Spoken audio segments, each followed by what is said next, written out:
Hi நண்பர்களே, இதை எனக்கு கமெண்ட் பண்ணுங்க. ஒரு நாய் என்ன பண்ணிருக்குன்னா, அந்த பொண்ணு தற்கொலை பண்ணி செத்துருவேங்கிறா.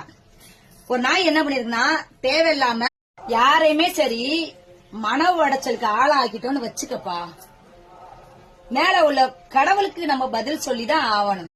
ஆரம்பத்துல பழகும் போது ஆஹா ஓஹோ நீ அப்படி நீ இப்படி நான் இப்படி பாத்துப்பேன் அப்படி பாத்துப்பேன்னு சொல்றானுங்களே.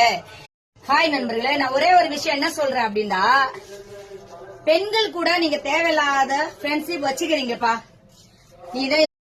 ஹாய், நான் ஒரே வார்த்தை கேக்குறேன். சில பேருக்காக மெசேஜ், ஏன்டா அறிவறிவு இருக்கா இல்லையா? நீங்களா ஆரம்பத்துல பழகும் போது ஆஹா ஓஹோ நீ அப்படி நீ இப்படி நான் இப்படி பாத்துப்பேன் அப்படி பாத்துப்பேன்னு சொல்றானுங்களே. யாரையுமே சரி மன உடைச்சலுக்கு ஆளாக்கிட்டோன்னு வச்சுக்கப்பா, மேல உள்ள கடவுளுக்கு நம்ம பதில் சொல்லிதான் ஆகணும்.